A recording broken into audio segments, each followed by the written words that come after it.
Visakha వాజీ news కి స్వాగతం. నా పేరు మీనా కొంతల. ముందుగా వాజీ హెడ్లైన్స్ చూద్దాం.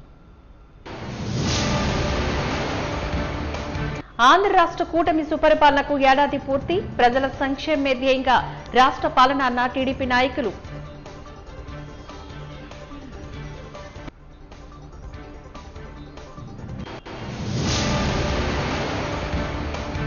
మూడేళ్లు దాటిన అసిస్టెంట్ ప్రొఫెసర్లకు జీతాలు పెంచాలి. మిన్స్ అసిస్టెంట్ ప్రొఫెసర్ల శాంతియుత ధర్నాలో వెల్లడి.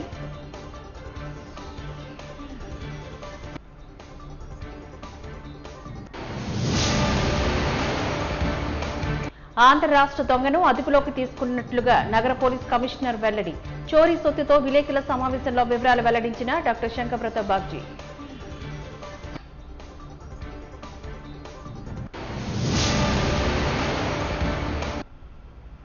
ఇక డీటెయిల్స్ చూద్దాం.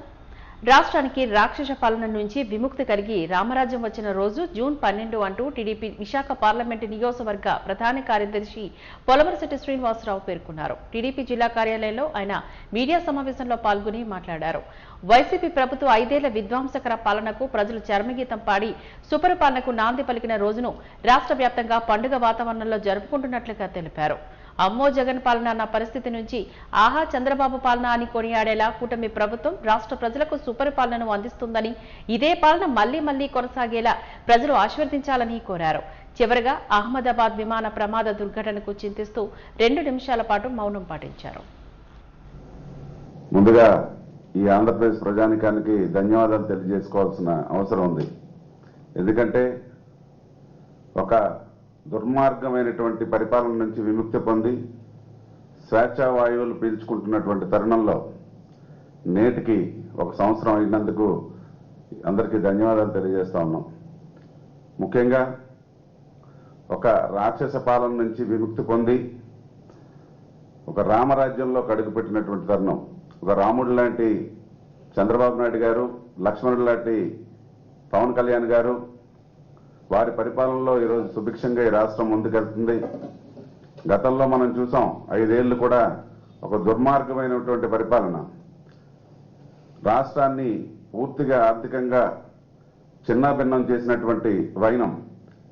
గత 5 ఏళ్లలో ఒక రాక్షస పరిపాలన అంటే ఆర్థికంగా కానీ, లేదంటే హత్యలు కానీ, లేదంటే ఏదైతే అప్పులు బాధలు కానీ, ప్రజలపై బాధుడే కానీ, నిరుద్యోగ యువతకి ఏ విధంగా దెబ్బ కొట్టాలో ఆ విధంగా దెబ్బ కొట్టడం కానీ, మద్యాన్ని ఏదైతే అక్రమం ఏదైతే కల్తీ మద్యాన్ని ప్రోత్సహించి కనీసం ఒక టీ కొట్టుకెళ్ళి టీ తాగితే ఒక 10 రూపాయలు ఉంటే దాన్ని ఫోన్ పే లేకపోతే డిజిటల్ పేమెంట్ తీసుకునేవారు. కానీ అప్పట్లో ఒక దుర్మార్గంగా డైరెక్ట్గా అంటే ఒక ట్రాన్స్పరెన్సీ లేకుండా బ్లాక్ మనీని ప్రోత్సహించి ఆ డబ్బంతా కూడా ఆ ప్యాలెస్ లోకి వెళ్ళిపోయినటువంటి వైనం ఈరోజు దానికని కొంతమంది ఈరోజు జైల్లో మొగ్గుతున్నారు.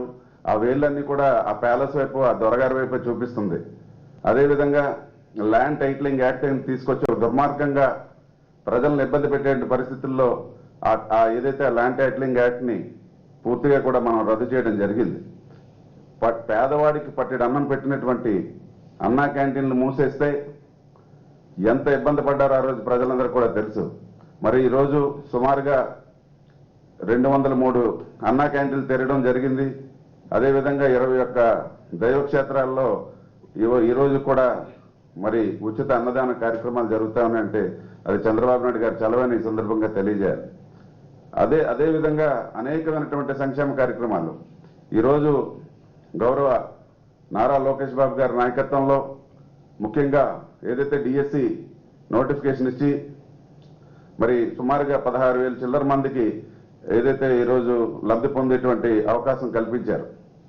అదేవిధంగా ప్రతి సంవత్సరం కూడా డిఎస్సిని తీస్తామని చెప్పినటువంటి ఈ ప్రభుత్వానికి ఈ నిరుద్యోగ యువతంతా కూడా ఇక్కడ జయజయలు పలుకుతా ఉంది. రేపు రానున్న రోజుల్లో ఈ రాష్ట్రం ఈ త్రిమూర్తుల ఎవరైతే చంద్రబాబు నాయుడు గారు, పవన్ కళ్యాణ్ గారు, లోకేష్ బాబు గారి నాయకత్వంలో ఈ రాష్ట్రం సుభిక్షంగా ముందుకు వెళ్తుందని చెప్పి తెలియజేసుకుంటూ ఈ దేశ ప్రధానమంత్రి మాట్లాడుతూ ఒక సందర్భంలో నేను గుజరాత్ ముఖ్యమంత్రిగా ఉన్నప్పుడు చంద్రబాబు నాయుడు గారిని చూసి అంటే నేను ఎవరినో ఒక ఏజెంట్ని పెట్టుకొని ఆయన ఏం చేస్తున్నాడు ఇక్కడ ఆంధ్రప్రదేశ్లో దాన్ని మేము దాన్ని ఆపాదించుకొని దాన్ని మీరు కాపీ చేసేయాలని చెప్పినట్టు అంటే మరి అలాంటి ఈ దేశ ప్రధాని పొగుడుతున్నారంటే ఆయన నాయకత్వం ఏ విధంగా ఉంది, ఆయన దార్శనికత ఏ విధంగా ఉందనేది ప్రతి ఒక్కరు కూడా గుర్తించాల్సిన అవసరం ఉంది. ఈరోజు కొంతమంది అవాకులు చవాకులు పేలుతున్నారు. ఈ రాష్ట్రం నాశనం అయిపోవడానికి కారణం ఆ రోజు జగన్మోహన్ రెడ్డి గారు కాదా అని ఈ సందర్భంగా తెలియజేస్తున్నాం. ఎందుకంటే ఎక్కడైనా సరే రాజకీయ నాయకులు లేకపోతే రాజకీయ పార్టీలో ఎక్కడైనా రాజకీయాల్లో ఇదవుతారు, కానీ ఆ రోజు ప్రజలు భయపడ్డారు. ప్రజలందరూ మద్దతు తెలియజేసినందుకు వాళ్ళందరికీ ధన్యవాదాలు తెలియజేసుకుంటూ ఈ ప్రభుత్వానికి శుభాకాంక్షలు తెలియజేస్తున్నాం. అదేవిధంగా ఈరోజు అహ్మదాబాద్లో విమాన ప్రమాదం జరగడం చాలా విచారకరం. మరి ఈరోజు ఇలాగా జరగడం చాలా విచారకరమైనటువంటి చాలా బాధగా ఉంది. ఎందుకంటే ఎవరైతే ఆ మృతులు ఉన్నారో వాళ్ళందరూ కూడా నివాళులర్పించి ఒక నిమిషం పాటు మౌనం పాటిస్తూ ఆంధ్రప్రదేశ్ రాష్ట్ర ముఖ్యమంత్రి నారా చంద్రబాబు నాయుడు నాయకత్వంలోని కూటమి ప్రభుత్వం సుపరిపాలనకు ఏడాది కాలం పూర్తి అయిందని, ప్రజల సంక్షేమమే ధ్యేయంగా కూటమి ప్రభుత్వం రాష్ట్ర పరిపాలన చేస్తోందని, అది స్ఫూర్తితోనే విశాఖ నగర అభివృద్ధి జరుగుతుందని నగర మేయర్ పీలా శ్రీనివాసరావు పేర్కొన్నారు.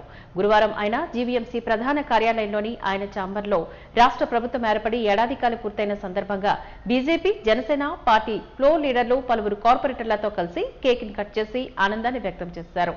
ఈ సందర్భంగా నగర మేయర్ మాట్లాడుతూ దేశ ప్రధాని నరేంద్ర మోదీ సహకారంతో రాష్ట్ర ముఖ్యమంత్రి నారా చంద్రబాబు నాయుడు, ఉప ముఖ్యమంత్రి పవన్ కళ్యాణ్ నాయకత్వంలో కూటమి ప్రభుత్వంలోనే ప్రజల సంక్షేమే ధ్యేయంగా ఆంధ్ర రాష్ట్ర కూటమి సుపరిపాలనకు ఏడాది పూర్తయిందని, అందుకు రాష్ట్ర ప్రజలు ఓట్లతో కూటమి ప్రభుత్వాన్ని గెలిపించిన సందర్భంగా ఎంతో సంతోషంగా వేడుకలు జరుపుకుంటున్నారని తెలియజేశారు. బీజేపీ, జనసేన, తెలుగుదేశం ఐక్యతతో ప్రజలు నమ్మి ఓటేస్తే సంవత్సరంలో కూడా మేము ఇచ్చిన దాంట్లో 90% పూర్తి చేసింది ఏకైక పార్టీ మా ఉమ్మడిగా ఉన్న పార్టీ. ఎందుకంటున్నంటే ధైర్యంగా ప్రజల దగ్గరికి వెళ్తున్నాం, ప్రజలు కలుస్తున్నాం, ప్రజల సమస్యలు తీసుకుంటున్నాం, ఇమ్మీడియట్గా క్లియర్ చేస్తున్నది నారా చంద్రబాబు నాయుడు గారి నాయకత్వంలో.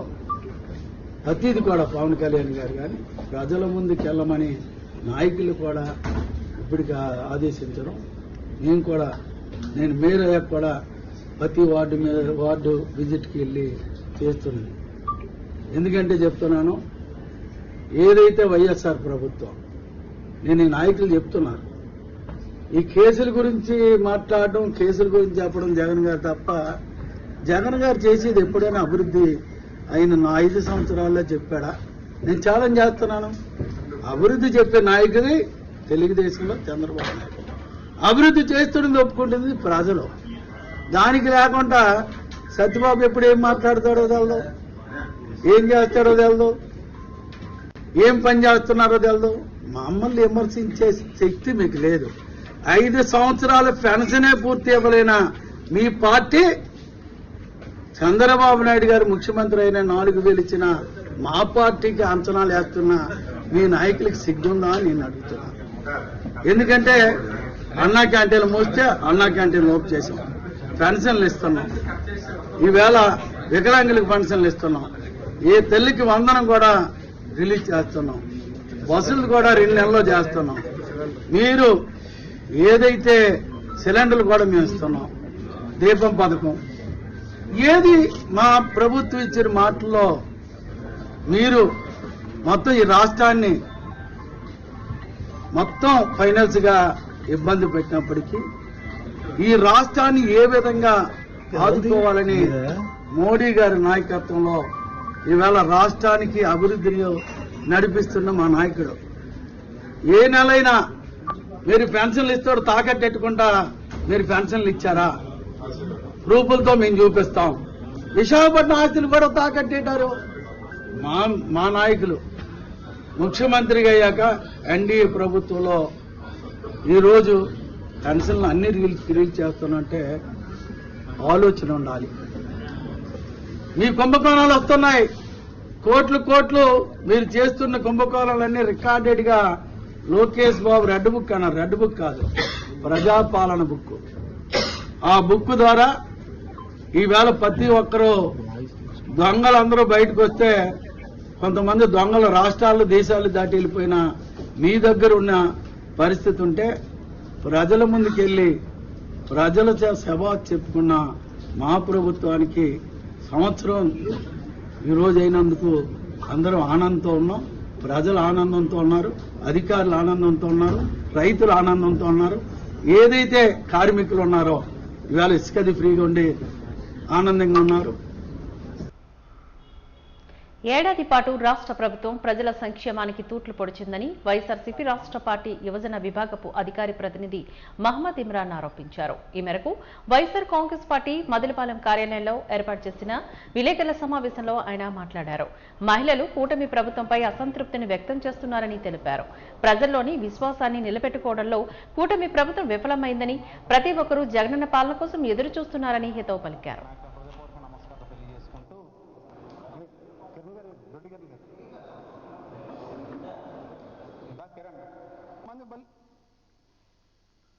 రాష్ట్ర ప్రభుత్వంలో జరుగుతున్న అన్యాయాల రోజుల్లో యువతందరూ కూడా మేల్కోవాలి.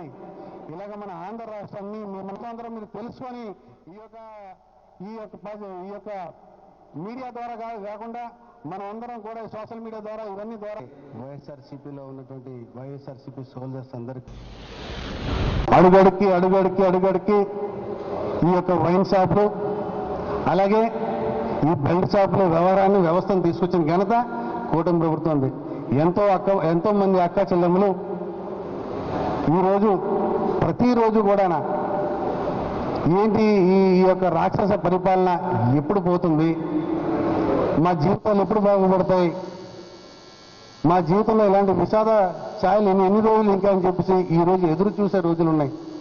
మీరు చూస్తూ ఉన్నారు. ఈరోజు జగనన్న బయటకు వస్తే జగనన్న అని చెప్పేసి ప్రతి ఒక్కరు కూడా చెయ్యి చాపే ముఖాలు చూసుకుంటారు. మీ అందరూ కూడా జగనన్న ఎప్పుడు మా అందరికి ఆదుకుంటామని చెప్పేసి ఒకవేళ రోడ్డు మీద పరిగెట్టే రోజులు చూస్తూ ఉన్నారు. మీరు ఈరోజు వాళ్ళకి 18,000 రూపాయల లెక్క గవర్నమెంట్ సిబ్బంది కేటాయించినప్పటికీ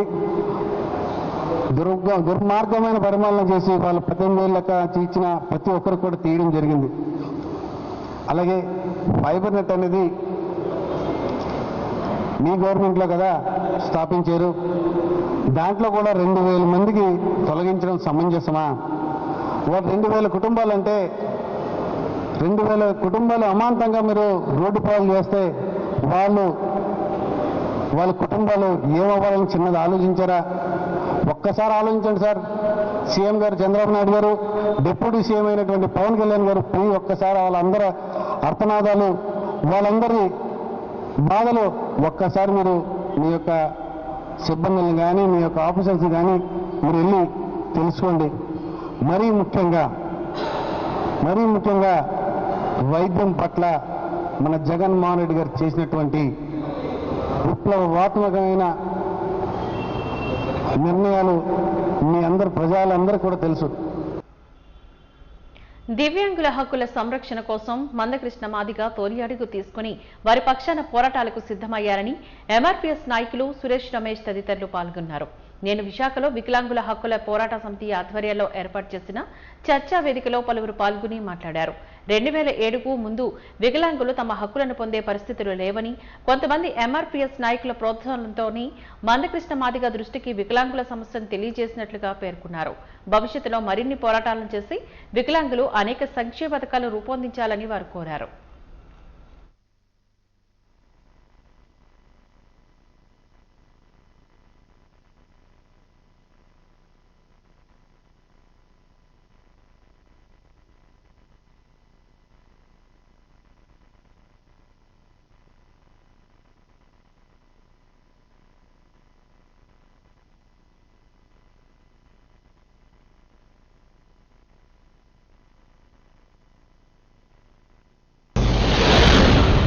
ఈరోజు దివ్యాంగులందరూ కూడా 2007కు ముందు వరకు కూడా ఎన్నో సమస్యలతో సతమతమైపోయేవాడు.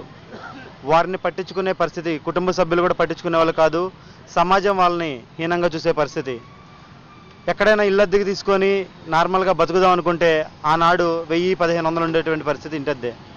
అలాంటి పరిస్థితిలో 200 రూపాయల పెన్షన్తో ఇటు బ్రతకలేక ఆత్మగౌరవాన్ని చంపుకొని చావలేక కుటుంబ సభ్యులు పట్టించుకోలేక అలాగే సమాజం చేదరించుకునే పరిస్థితుల్లో ఉన్నటువంటి ఆనాడు ఎంతోమంది ఈ విశాఖ జిల్లా వేదికగా ఉన్నటువంటి ముఖ్య నాయకులు మారుడిపూడి రమేష్ అన్నగారు కానివ్వండి, తొత్రమూడి శ్రీనివాస్ గారు అన్నగారు కానివ్వండి, వీరందరూ కూడా ఆనాటికే ఎంఆర్పీఎస్ ఉద్యమంలో గొప్ప పాత్ర పోషిస్తున్నటువంటి తొత్రమూడి శ్రీనివాస్ అన్నగారు మాన్యశ్రీ మందకృష్ణ మాదిగ గారి దృష్టికి వికలాంగుల సమాజం పడుతున్నటువంటి ఇబ్బందుల్ని, వారు ఎంతమంది ఉన్నారు ఏంటి అని టోటల్ సమాచారాన్ని అన్నగారి దృష్టికి తీసుకెళ్లడం జరిగింది. ఆనాడు అన్నగారు ప్రత్యక్షంగా దివ్యాంగుల హాస్టళ్లను సందర్శించి వారి సమస్యల్ని అడిగి తెలుసుకొని అన్నగారు వారందరికీ కూడా ఈ సమాజంలో ఎంతోమంది వికలాంగులు దగ్గరికి ఎంతోమంది రాజకీయ నాయకులు వచ్చి వాళ్ళు పళ్ళు ఫలాలు ఇచ్చి ఫోటోలు దిగి వాళ్ళ సమస్యల్ని పరిష్కరిస్తామని చెప్పి తెల్లారే వాళ్ళు పేపర్లలో వాల్ పోస్టర్లలో ఫోటోలు వేయించుకొని వికలాంగ సమాజాన్ని పట్టించుకునే పరిస్థితి ఎంతోమంది రాజకీయ నాయకులకు ఉండేది. కానీ మాన్యశ్రీ మందకృష్ణ మాదిగ గారు మాత్రం వారి సమస్యలను విన్న వెంటనే ఒక కార్యాచరణ రూపొందించి అప్పటికే ఈ తెలుగు రాష్ట్రాల్లో ఎంఆర్పీఎస్ ఉద్యమం దండోర ఉద్యమం చాలా ఉవ్వెత్తున ఎగిసిపడేటువంటి పరిస్థితులు ప్రతి గ్రామంలో కూడా ఎంఆర్పీఎస్ నాయకులు ఉండేవారు.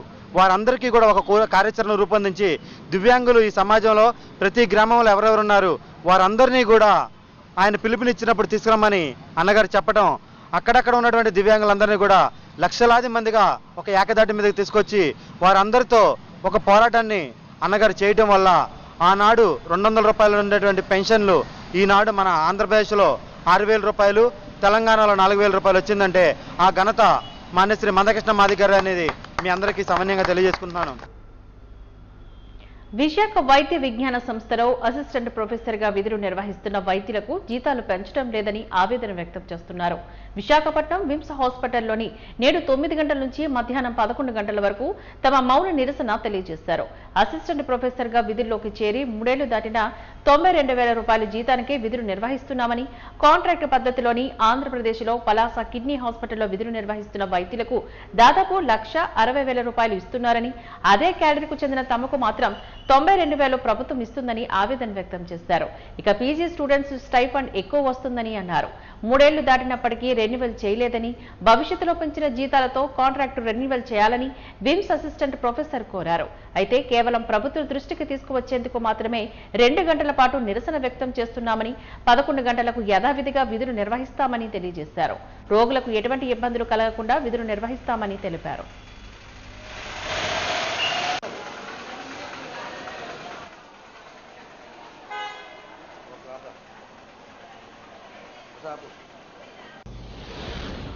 మేము ఇక్కడ జాయిన్ అయ్యి 3.5 సంవత్సరాలు అయింది.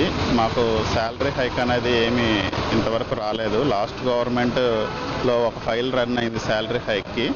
ఆ గవర్నమెంట్లో వాళ్ళు ఏమీ వర్క్ చేయట్లేదు, మాకు హైక్ని రిజెక్ట్ చేశారు. ఈ గవర్నమెంట్లో అయినా మాకు న్యాయం జరుగుతుందని అనుకున్నాము. ఒక ఫైల్ అయితే క్రియేట్ అయింది కానీ డిఎంఈసీ దగ్గరే ఆ ఫైల్ ఉండిపోయిందండి. ఆ ఫైల్ తొందరగా రన్ అయ్యి మా శాలరీ పెరగాలని, మా వాయిస్ని పైదాకా తీసుకెళ్దామనే ఉద్దేశంతో చిన్న నిరసన కార్యక్రమం ఉదయం 9 నుంచి 11 దాకా నిరసన కార్యక్రమం చేస్తున్నామండి. 11 తర్వాత మా డ్యూటీస్ మేము హాజరవుతాం. ఎమర్జెన్సీ సర్జరీస్ ఏమీ ఆపట్లేదు. జస్ట్ 9 to 11 వరకు మా వాయిస్ని సైలెంట్ ప్రొటెస్ట్ ద్వారా పై వాళ్ళకి తెలియచేద్దామనే ఉద్దేశమే. మా శాలరీస్ స్టేట్లో డిఎంఈ సైడ్ ఉన్న వాళ్ళలో అందరిలో కంటే మా శాలరీస్ తక్కువ ఉన్నాయండి. పలాసలో శాలరీస్ ఎక్కువ ఉన్నాయి, మాకన్నా చాలా ఎక్కువ ఉన్నాయి. నెక్స్ట్ ఏపీవీపీ సైడ్ కాంట్రాక్ట్ వాళ్ళకి మాకన్నా కూడా వాళ్ళకు 1,30,000 ఇస్తే మాకు 3.5 సంవత్సరం నుంచి 92,000 ఉన్నాయి. వాళ్ళకి సమానంగా మాకు కూడా పెంచమని ఎప్పటి నుంచో రిక్వెస్ట్ చేస్తున్నాము. ఆ రిక్వెస్ట్ని కన్సిడర్ చేయమని మేము ప్రభుత్వాన్ని కోరుతున్నాము. ప్రభుత్వంకి తెలియాలనే చిన్న నిరసన కార్యక్రమం తప్ప ఇంకేం లేదు. కూటమి పరిపాలన ప్రారంభమై ప్రజలకు మంచి జరుగుతూ ఏడాది కాలం పూర్తయిందని టీడీపీ తూర్పు నియోజకవర్గ సమన్వయకర్త బైరెడ్డి పోతంరెడ్డి తెలియజేశారు. సుపరిపాలనకు ఏడాది పూర్తి కార్యక్రమంలో భాగంగా ఎంబీపీలోని హెడెన్ స్పోర్ట్స్ కళాశాలలోని పాఠశాలలో సేవా కార్యక్రమాలు నిర్వహించారు. రాష్ట్ర ప్రధాన కార్యదర్శి చోడే పట్టాభిరామ్తో కలిసి ఆయన ఈ కార్యక్రమంలో పాల్గొన్నారు. ఈ సందర్భంగా పలువురు టీడీపీ నాయకులు మాట్లాడారు. వైసీపీ ప్రభుత్వం కూల్చివేతల ప్రభుత్వమని, కూటమి ప్రభుత్వం నిర్మాణాల ప్రభుత్వమని తెలిపారు. అభివృద్ధిని కుకటవేలతో పీకేసిన రాష్ట్రంలో మళ్లీ అభివృద్ధి సంక్షేమాలను నూతన వరవడితో నిర్మాణం చేపడుతున్న విజన్ కలిగిన నాయకుడు ముఖ్యమంత్రి నారా చంద్రబాబు నాయుడు అంటూ కొనియాడారు.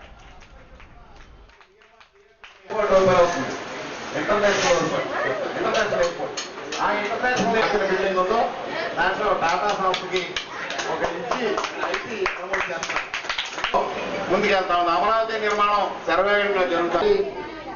పాడుపడిపోయి మళ్ళీ పాడు పెట్టేసిన స్కూల్ని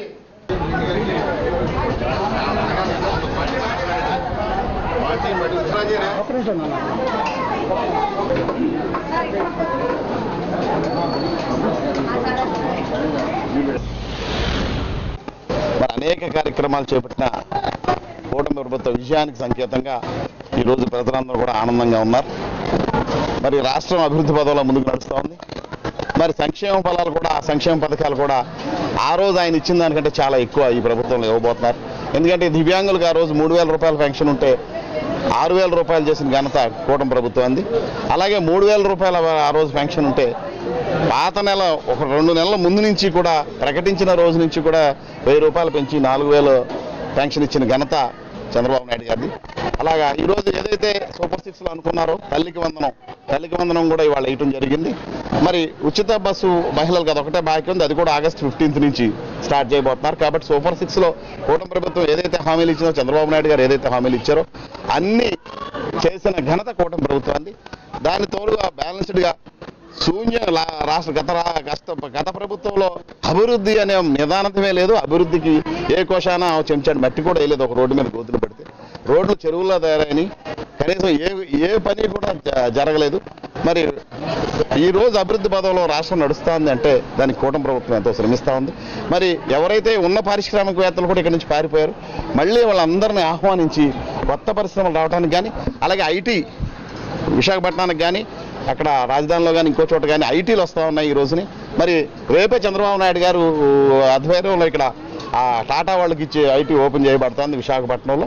అలాగే మొన్న గూగుల్కి కూడా తొందరలో ప్లేస్ ఇచ్చారు. అలాగే వేరే అది కాదు, వేరే ఇంకో ఐటీ కంపెనీ కూడా ఈ మధ్య 15,000 ఉద్యోగాలు కల్పించడానికి వాళ్ళకు కూడా ఇచ్చింది జరిగింది. ఇలాగ ఐటీ కంపెనీలు కానీ తొందరలో పర్యాటక రంగాన్ని కూడా అభివృద్ధి చేసే ఉద్దేశంతో కూటమి ప్రభుత్వం ముందుకెళ్తా ఉంది. అట్లాగే రాజధాని నిర్మాణం శరవేగంగా జరుగుతోంది.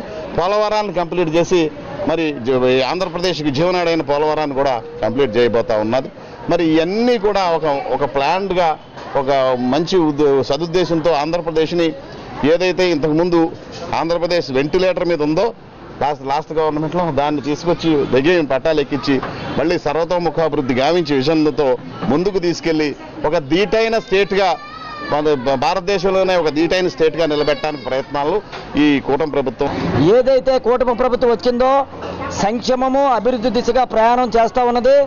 పైన ఉన్నటువంటి నరేంద్ర మోడీ గారు, కింద ఉన్నటువంటి చంద్రబాబు నాయుడు గారు, పవన్ కళ్యాణ్ ఆధ్వర్యంలోనే ఒక విజన్తో ముందుకు వెళ్తూ ఉన్నది. వైసీపీ ప్రభుత్వం కూల్చే ప్రభుత్వం, కూటమి ప్రభుత్వం కట్టే ప్రభుత్వం. దానికి నిదర్శనం ఈ హెడెన్ స్పోర్ట్స్ స్కూలే. గతంలో ఆ ప్రభుత్వంలోని కూల్చివేత గురి కాబట్టి ఈరోజు వికలాంగులు, మానసిక వికలాంగులైనటువంటి ఈ పిల్లలు ఇక్కడ 150 మంది పైన చదువుతూ ఉన్నారు. గత ప్రభుత్వంలోనే పూర్తిగా నిర్వీర్యం చేసి కూల్చడం జరిగింది.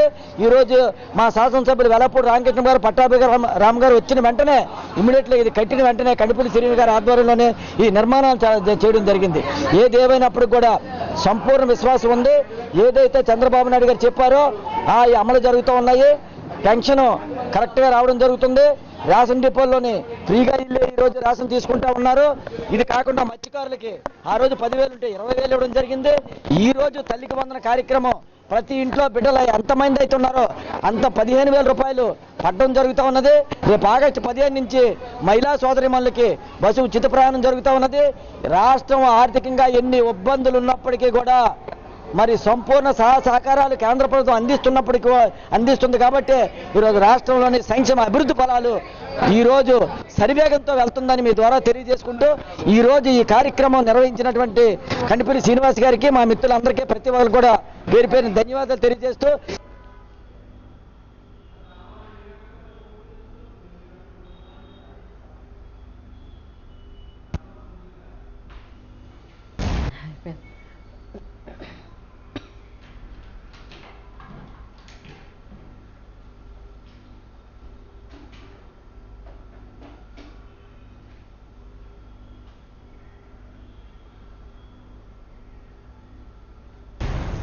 స్టీల్ ప్లాంట్లో అక్రమంగా తొలగించిన కాంట్రాక్ట్ కార్మికులను విధుల్లోకి తీసుకోవాలి అంటూ ఏఐటీయూసీ నాయకులు మన్మథరావు డిమాండ్ చేశారు. జీవీఎంసీ గాంధీ విగ్రహం వద్ద ఏఐటీయూసీ జాతీయ కౌన్సిల్ పిలుపు మేరకు స్టీల్ ప్లాంట్లో అక్రమంగా చట్టవిరుద్ధంగా తొలగించిన 4,500 మంది కాంట్రాక్ట్ కార్మికులను వెంటనే విధుల్లోకి తీసుకోవాలి అంటూ ప్లాంట్కు సొంత గనులు కేటాయించాలని డిమాండ్ చేస్తూ జీవీఎంసీలోని ధర్నా చేపట్టారు. ఈ ధర్నాను ఉద్దేశించి ఏఐటీయూసీ జాతీయ ఉపాధ్యక్షుడు డి ఆదినారాయణ ప్రసంగిస్తూ నేడు దేశవ్యాప్తంగా విశాఖ స్టీల్ పరిశ్రమ ప్రైవేటీకరణకు వ్యతిరేకంగా నిరసన కార్యక్రమాలు జరుగుతున్నాయంటూ తెలిపారు. అశేష త్యాగాలతోని నిర్మితమైన విశాఖ స్టీల్ ప్లాంట్ ను ప్రభుత్వంగా పరిశ్రమగానే కొనసాగించాలని డిమాండ్ చేశారు. కేంద్ర ప్రభుత్వం లక్షల కోట్ల రూపాయల ప్రజాధనాన్ని కార్పొరేటర్లకు కట్టబెట్టాలని చూస్తున్నారని ఆరోపించారు. విశాఖ ఉక్కును ప్రభుత్వ రంగంలో కొనసాగించాలని తొలగించిన కాంట్రాక్ట్ కార్మికులు ఎవరైతే 4,000 మంది ఉన్నారో వీళ్ళందరినీ విధుల్లో తీసుకోవాలనేది ఈరోజు దేశమంతా కూడా అన్ని ప్రాంతాల్లో నిరసన కార్యక్రమాలు జరుగుతున్నాయి. ప్రధానంగా విశాఖ ఉక్కు ఆంధ్రులక్కని ఆనాడు 32 మంది బలిదానం మీద ఈరోజు విశాఖ స్టీల్ ప్లాంట్ అనేది ఏర్పాటు అయింది. మరి ఏర్పాటు అయిన తర్వాత అక్కడ ఆ చుట్టుపక్కల ఉన్న రైతులు ఎవరైతే ఉన్నారో చాలా తక్కువ రేటుకే 64 గ్రామాలు 26,000 ఎకరాల భూమి అనేది ఇచ్చారు. ఇచ్చిన వారికి ఆర్ కార్డులు ఇచ్చారు. ఆర్ కార్డులు ఇచ్చిన ఇంకా 8,000 పైచీలకు ఉన్నారు. ఇంతవరకు కూడా వాళ్ళకి ఉద్యోగాలు లేవు. ఉద్యోగాలు ఇవ్వకుండా విశాఖ ఉక్కుని ప్రభుత్వ రంగం నుంచి ప్రైవేటు వారికి ఇచ్చేయడానికి ఈరోజు కేంద్రం ప్రభుత్వం అనేది చాలా కుట్రలు పన్నుతుంది. ప్రధానంగా కాంట్రాక్ట్ వర్కర్లు 4,000 మందిని ఈరోజు తొలగించారు. వాళ్ళు కనీసం ఆరోగ్యం రాపోయిన నిరసన కార్యక్రమంలో పాల్గొన్నారనే ఒక నెపంతో వాళ్ళ బోర్డు మీద నోటీస్ పెట్టి వాళ్ళు విధుల్ని తొలగిస్తున్నారు. వీళ్ళు ఎలాగైనా మానేయాలని కూడా జీతాలు కూడా ఒక టైంకి అనేది 3 నెలలు 4 నెలలు అయినా కూడా ఈరోజు జీతాలు అనేది ఇవ్వట్లేదు. అంత దుర్మార్గంగా ఏదైతే ఈరోజు స్టీల్ ప్లాంట్ యాజమాన్యం ఉందో ఇంత నిర్లక్ష్యంగా వ్యవహరిస్తుంది. దీన్ని ఏఐటీయూసీగా తీవ్రంగా ఖండిస్తున్నాం. మీరు ఏదైతే ఆనాడు బలిదానమే సాధించుకున్న విశాఖ ఉక్కుని ప్రభుత్వ రంగంలో కొనసాగించాలి. మరి ఇతర స్టీల్ ప్లాంట్లు ఉన్నాయి, వాటికి గనులు ఇస్తున్నారు. ఇక్కడ సంబంధించి డ్రా మెటీరియల్ అనేది నేటి వరకు కూడా అడుగుతున్నా కూడా ఇంతవరకు ఇవ్వట్లేదు. ఇవ్వకుండా దీన్ని ఎలాగైనా చంపేయాలని ఒక కృతనిశ్చయంతో కేంద్ర ప్రభుత్వం అనేది ముందుకు పోతుంది. కూటమి ప్రభుత్వం ఆనాడు విశాఖ ఉక్కు కరోనాలోనే పెద్ద ఎత్తున కరోనా వచ్చి ఎంతమంది అరచేతులు ప్రాణాలు పెట్టుకొని బిక్కుబిక్కుమంటూ చనిపోయిన 2001 నుంచి నేటి వరకు కూడా. డబుల్ ఇంజన్ సర్కార్ రెండింతల చొరవతోని దక్షిణ రైల్వే జోన్ మరింత వేగంగా అభివృద్ధిని సాధిస్తోంది అంటూ జనసేన కార్పొరేటర్ పీతల మూర్తి యాదవ్ అన్నారు. ఈ మేరకు ద్వారకానగర్ పవర్ గ్రంథ రైలులోని ఏర్పాటు చేస్తున్న విలేకరుల సమావేశంలో జనసేన కార్పొరేటర్ పీతల మూర్తి యాదవ్ మాట్లాడారు. ఒకప్పుడు రైల్వే పరంగా అభివృద్ధి లేని ప్రాంతం ఈ రోజు దక్షిణ కోస్తా రైల్వే జోన్ ఏర్పడింది అంటూ గుర్తు చేశారు. జనరల్ మేనేజర్ గా సందీప్ మాధూర్ నియామకం జరిగిందని తెలియజేశారు. ఆరిల్లవులో జోన్ భవన నిర్మాణాలు వేగం పుంజుకుంటున్నాయని అన్నారు. 4 వందే భారత్ రైళ్లు ఇప్పుడు ఉత్తరాంధ్రలో పరుగులు పెడుతున్నాయి అంటే కేవలం కూటమి ప్రభుత్వ చిత్తశుద్ధియేనని అన్నారు. త్వరలోని జోన్ కేంద్రంగా ఎంతో అభివృద్ధి ఉత్తరాంధ్రకు వస్తోందని, మరోవైపు విశాఖలో డబుల్ డెక్కర్ మెట్రో డిపిఆర్ సిద్ధం చేశారని తెలిపారు. ముఖ్యమంత్రి పవన్ కళ్యాణ్ గారు ఇంకా అద్భుతమైనటువంటి పాలనని ఈ రాష్ట్రాన్ని భారతదేశంలోనే ప్రప్రథమ స్థానంలో తీర్చిదిద్దడానికి శతవిధాల ప్రయత్నాలు చేస్తూ ఒక పక్క అభివృద్ధిని, ఒక పక్క సంక్షేమాన్ని రాష్ట్ర ప్రజలకు అందించాలని చెప్పి భావంతో నడుస్తున్నటువంటి మా అధినాయకులు ముగ్గురికి ప్రజల ఆశీస్సులు ఎల్లకాలం ఉండాలని చెప్పి మీ అందరూ సహాయ సహకారాలు ఉండాలని చెప్పి కోరుకుంటూ, మీ అందరికీ తెలుసు ఒకప్పుడు రైల్వే పరంగా అభివృద్ధి లేనటువంటి ప్రాంతం మంది. అలాంటిది ఈరోజు దక్షిణ కోస్తా రైల్వే జోన్ని ప్రకటించడం, దక్షిణ కోస్తా రైల్వే జోన్ పనులు ఆరిలవ బీఆర్టీఎస్ రోడ్లో ఏదైతే రాష్ట్ర ప్రభుత్వం కూటమి ప్రభుత్వం ఏర్పడిన తర్వాత రైల్వే జోన్ భూమి వాళ్ళకి అప్పగించడం, రైల్వే అధికారులకి రైల్వే భవనాల పనులు, నిర్మాణ పనులు వేగవంతం అవడం ఇదొక శుభ పరిణామం. బంగాళాఖాతంలో ఏర్పడిన ఉపరితల ఆవర్తన ద్రోణి రెండవ రోజు కొనసాగుతోంది అని విశాఖ తుఫాన్ హెచ్చరికల కేంద్ర అధికారిని తెలియజేశారు. ఈ మేరకు వారు మాట్లాడుతూ రానున్న 24 గంటల్లో పార్వతీపురం మన్యం జిల్లాలతో పాటు శ్రీకాకుళం, విజయనగరం తదితర ప్రాంతాల్లో మోస్తారు నుంచి భారీ వర్షం కురిసే అవకాశం ఉందని వెల్లడించారు. ప్రజలు అప్రమత్తంగా ఉండాలని సూచించారు.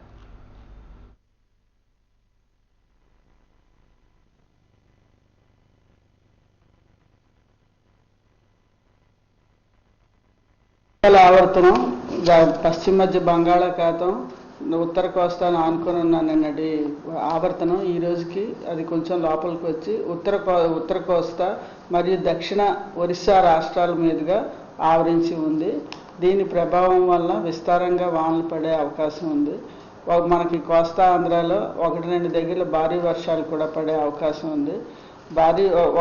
భారీ వర్షాలు పడే అవకాశం ఉన్న డిస్ట్రిక్ట్స్లో విజయనగరం, పార్వతీపురం, మన్యం, శ్రీకాకుళం, ప్రకాశం, పల్నాడు ఉన్నాయి. ఇవే కాకుండా మామూలుగా కూడా విస్తారంగా వానలు పడే అవకాశం ఉంది మొత్తం కోస్తా అంతా. ఉరుములతో కూడిన జల్లులు కూడా పడే అవకాశం ఉంది. ఇలా ఉరుములతో కూడిన జల్లులు పడే అవకాశం ఉన్నప్పుడు విండ్స్ చాలా స్ట్రాంగ్గా ఉండే అవకాశం ఉంది. 40 నుంచి 50 కిలోమీటర్ల దూరం. విశాఖలోనే కాకుండా ఇతర ప్రాంతాల్లో పలు దొంగతనాలకు పాల్పడిన అంతర్రాష్ట్ర దొంగలను క్రైమ్ పోలీసులు అరెస్ట్ చేసినట్లుగా నగర police commissioner doctor Shankar Pratap Bagchi తెలియజేశారు. ఈ మేరకు పోలీస్ కమిషనరేట్లో ఏర్పాటు చేసిన విలేకరుల సమావేశంలో ఆయన మాట్లాడారు. నిందితుడి నుంచి స్వాధీనం చేసుకున్న చోరీ సొత్తుతో హైదరాబాద్ ప్రాంతానికి చెందిన ప్రధాన నిందితుడు మహమ్మద్ సలీం ఖురేష్ ని అదుపులోకి తీసుకున్నామని అన్నారు. నిందితుడి మీద 6 రాష్ట్రాల్లో పలు కేసులు ఉన్నాయని తెలిపారు. మొత్తంగా 200 కేసుల్లో నిందితుడిగా గుర్తించామని చెప్పారు. వాల్తేరులో జరిగిన ఒక దొంగతనం కేసులో నిందితుడిని అదుపులోకి తీసుకున్నట్లుగా వెల్లడించారు.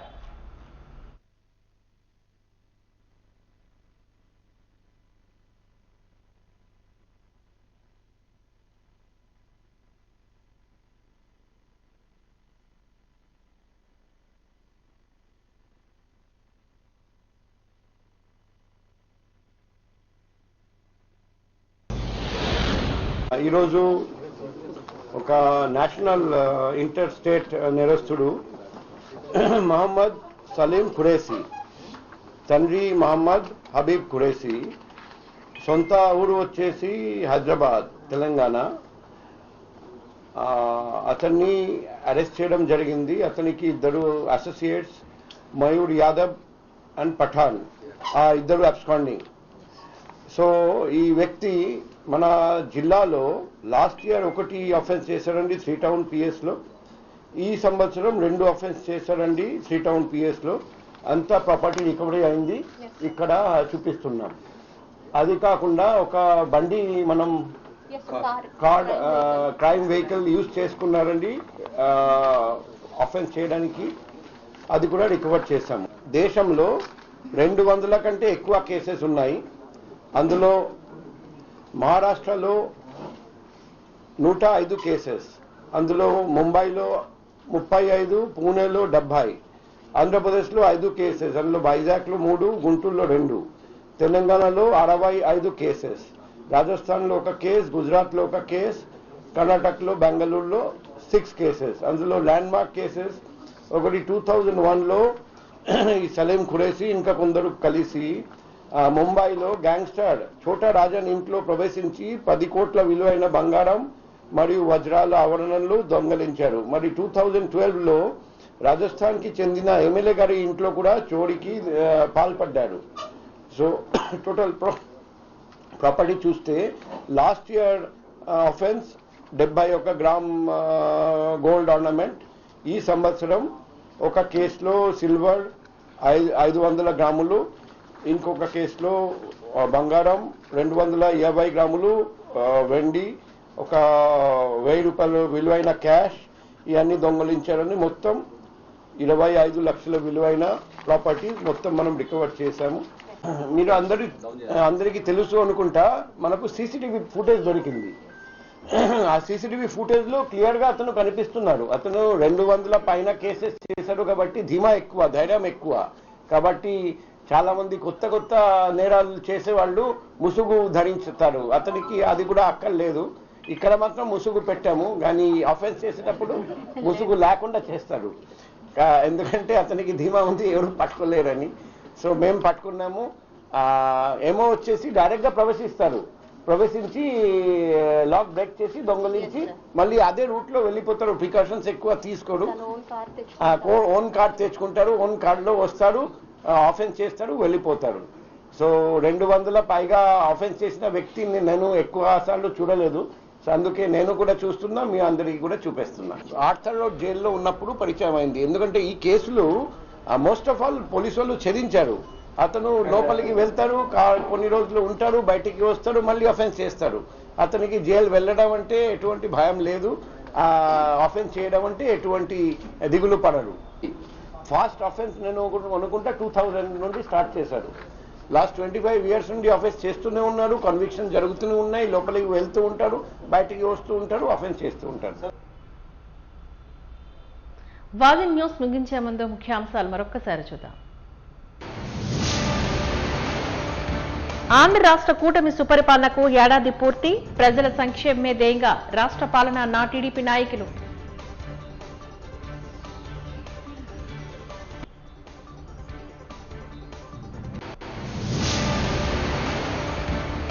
మూడేళ్లు దాటిన అసిస్టెంట్ ప్రొఫెసర్లకు జీతాలు పెంచాలి. మీన్స్ అసిస్టెంట్ ప్రొఫెసర్ల శాంతియుత ధర్నాలో వెల్లడి.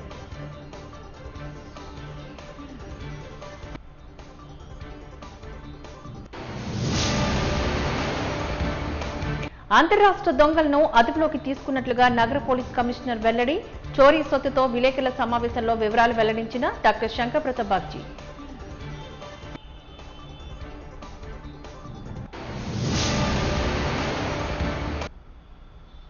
వాది న్యూస్ ఇంతటితో సమాప్తం. నమస్కారం.